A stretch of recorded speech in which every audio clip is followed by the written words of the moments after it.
Hello, everybody. Thanks for being here. Thanks for sharing space together, friendship, love, and good vibrations. Uh, my name is Zenjen Brown, and we are in this community every single day. This is Zenful conversations that we have been having, and we are in year 6. Every day we've been having these conversations, and every once in a while, something really magnificent takes place and deserves recognition.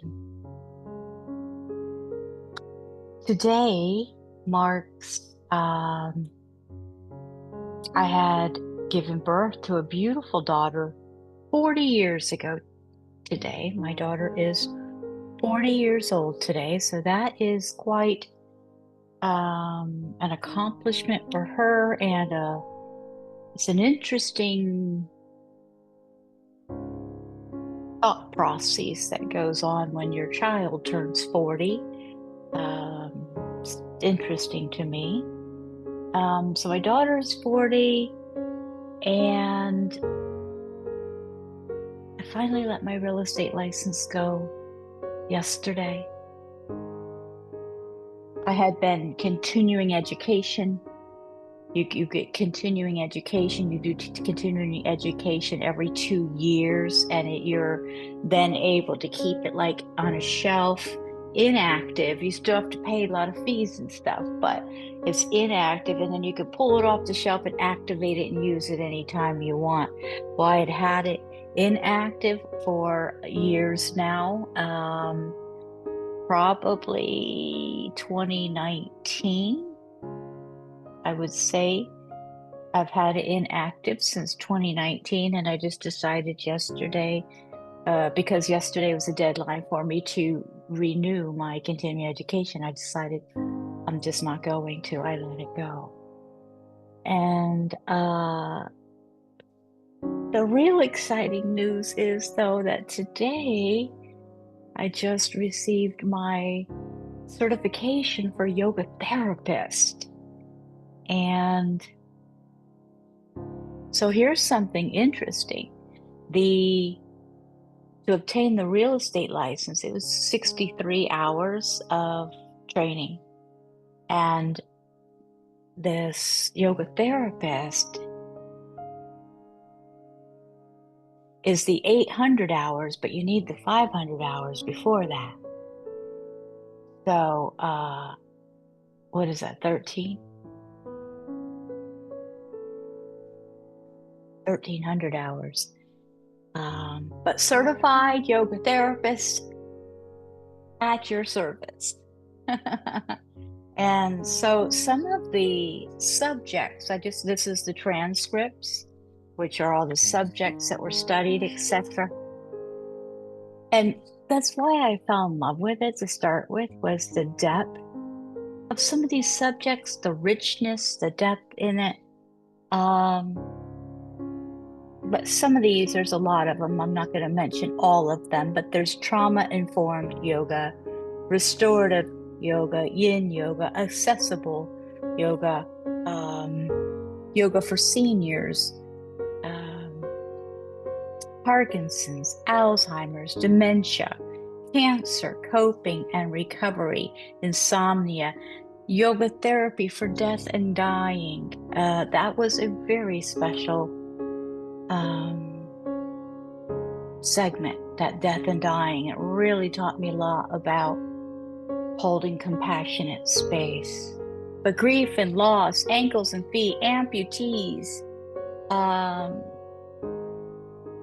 body image, fibromyalgia, chronic back pain, neck and shoulders, you name it, anxiety and depression, divorce, chronic pain, heart health, etc.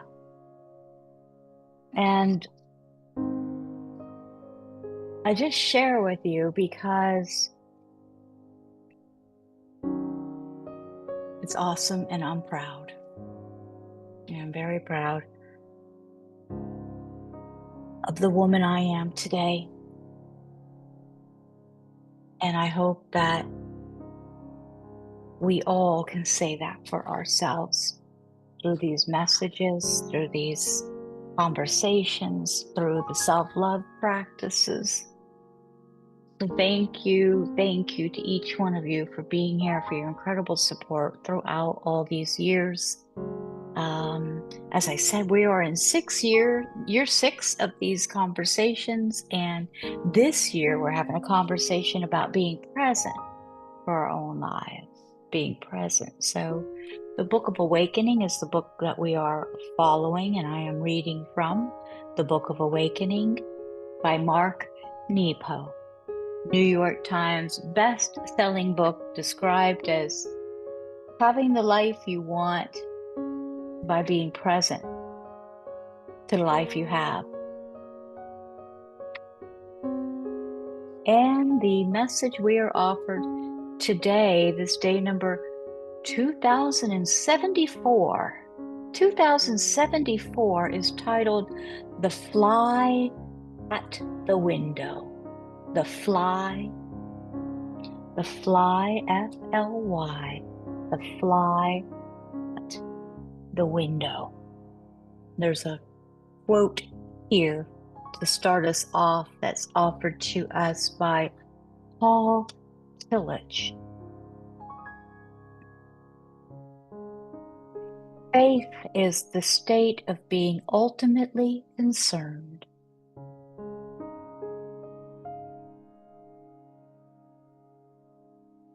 It can't be helped. We return through different questions to the same central issue. How do we live fully? How do we live in such a way that the wonder of feeling outfuels the pain of breaking? Oh, let's back it up and hear that again. How do we live in such a way that the wonder of feeling outfuels the pain of breaking?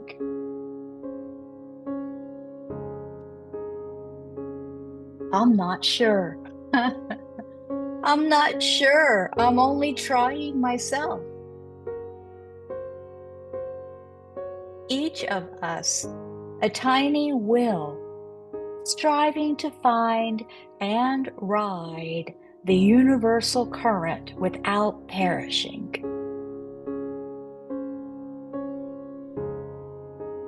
But faith seems crucial.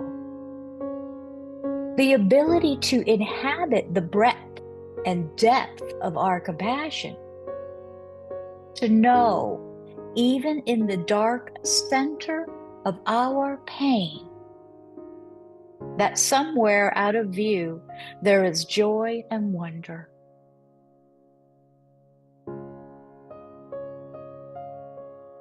That even when we tumble, we are part of a current larger than our own design.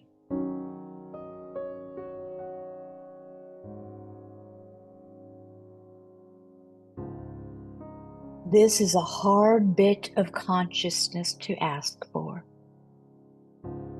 Yet, even failing faith, the life of concern is possible.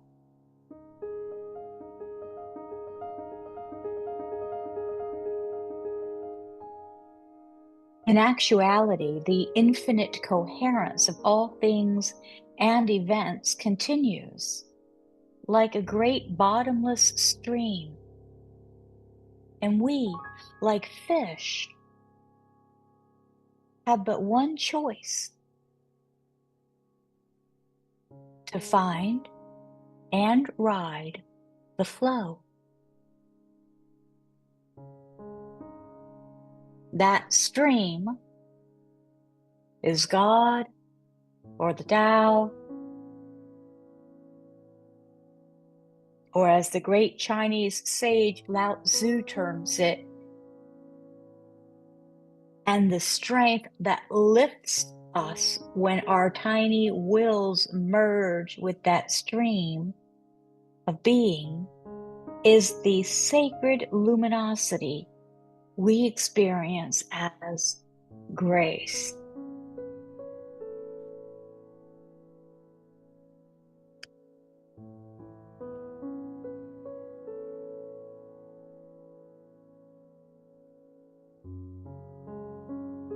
Once in the stream, the life of preparation ends. The life of defense ends. The measuring of individual traits ends. And fear somehow gives way to trust. Control somehow evaporates into surrender. The fish and the stream are for the moment one.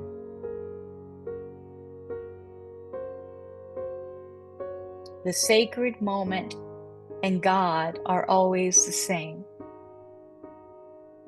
There is nothing else to live for. Even the declaration changes. For it is no longer a living for, but a living out. Always the inner out, and once out and kept open, the whole, capital WHOLE, flows in.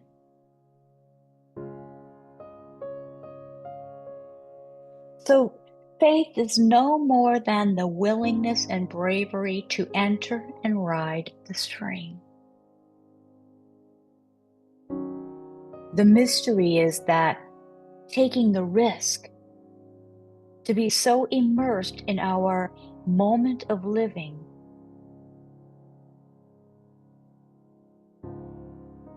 the mystery is that taking the risk to be so immersed in our moment of living in itself joins us with everything larger than us. And what is compassion but entering the stream of another without losing yourself?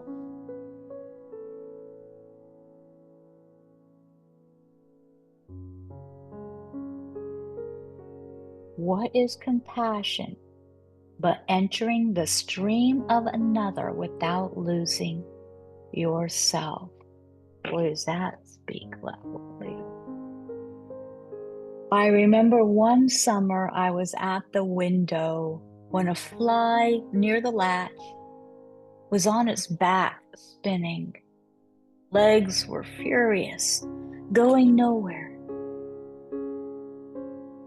I thought to swat it, but something in its struggle was too much my own. It kept spinning and it began to tire. Without moving closer, I exhaled steadily, my breath a sudden wind, and the fly found his legs. He rubbed its face and he flew away.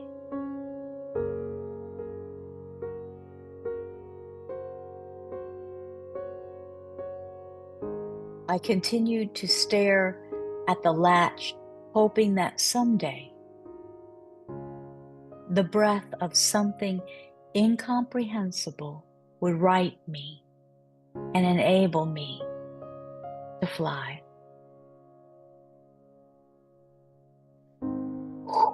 Wow.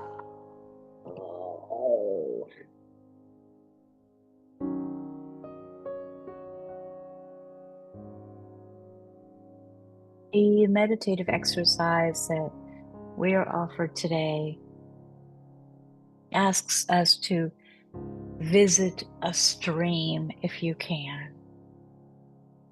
So maybe we just visualize a little bit here. Visit a stream if you can and drop leaf leaf in its flow. And watch each leaf be carried downstream. Note its dips and its turns. Note how effortless it is for each leaf to be carried along. Note how the leaves have no sense of where they are going.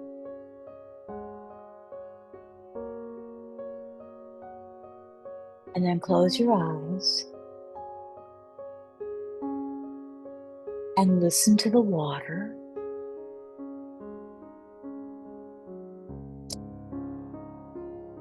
And meditate on how your life is such a leaf in the stream of God's time.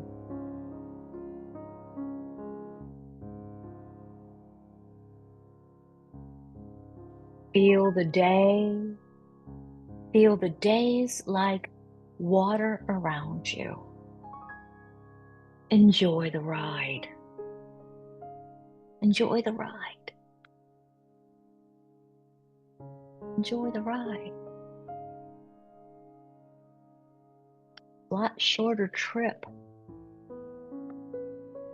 than we realize.